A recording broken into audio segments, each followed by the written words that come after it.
And then even the process of getting on the clothes, and it again depends on age, but you may do that at the same time. You may decide that it's either after breakfast or before breakfast, but make it the same. Don't make it sometimes after breakfast and sometimes before breakfast. You know, they'll really, really fall into these rhythms in a magical way if you keep them consistent. And it does take some self-discipline to remember what you want to set up, and you may even want to write it down ahead of time, and then once you get used to it, the rhythm will carry you too. And there's even a suggestion, it was interesting, of, you know, even if you're bathing the child, bathe them the same direction. Like that they really know everything that's coming their way and it's consistent, and that it's something that also goes very much into their habit body and their memories. It'll last a lifetime. The way grandma did this. The great grandma used to comb my hair the same way every day or something. So these are really things that children can carry deeply and very much enjoy. And yeah, and brushing hair. I made the mistake of sometimes brushing my children's hair and sometimes not, and then it became a problem that I was running after them when I thought they needed to brush their hair. So even those things, and brushing their teeth in the morning, and figure out what it is that you would like to be part of their daily rhythm in that piece, as far as what?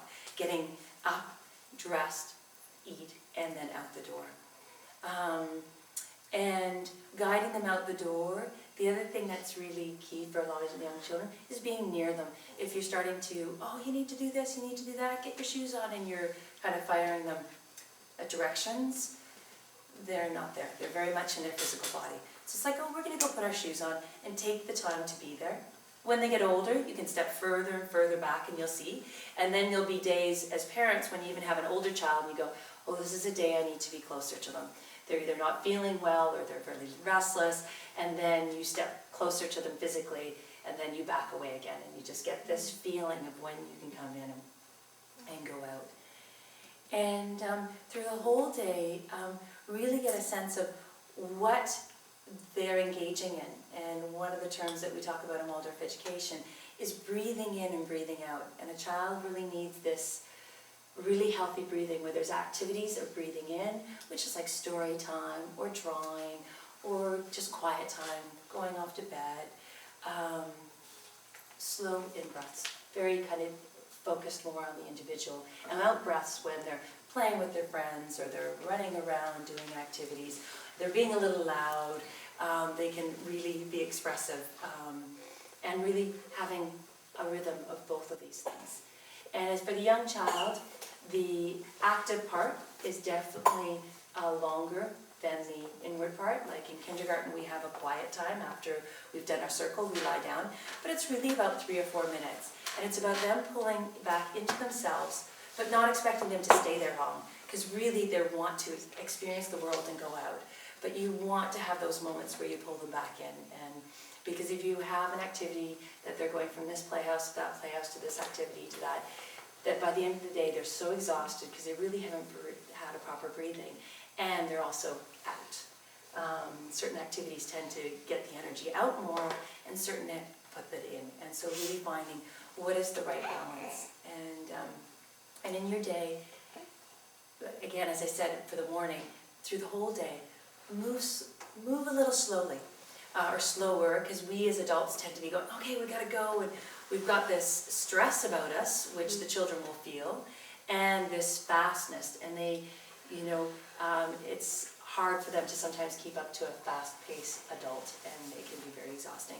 And so then decide, what do you need to do in this day? And for a young child, less programmed activities is better. Like, when you pull out a guide and you see, oh, they could be skating, or they could be swimming, or they could be in this gymnastic group, or they can be in this, and they're tempted to kind of go, oh, this would be fun, this would be fun, and this would be fun, but be very careful. They really don't need a lot of that at a young age. As they get older, there's some social aspects that can work into, but fewer is better.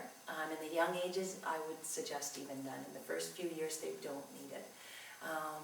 You know, around 3 or 4, they'll want to be more social, and you can have play dates and maybe a preschool program, but don't pack it in with more and more and more. And so also coming back to the sense of feeling tied to rhythm. Be aware of what you're feeling. The more relaxed you are, the more relaxed they will be, and that they can be comfortable and safe in the environment that you're taking them from place to place. And I had mentioned breakfast, but I'd like to kind of talk about meal times as a whole, breakfast, lunch, and dinner. As I mentioned, that if they're at the same time every day, it's healthier for the system because their digestive system will be ready to say, yes, now it's time to eat. And they also won't be that much hungrier before, because a hungry child can be a challenging child.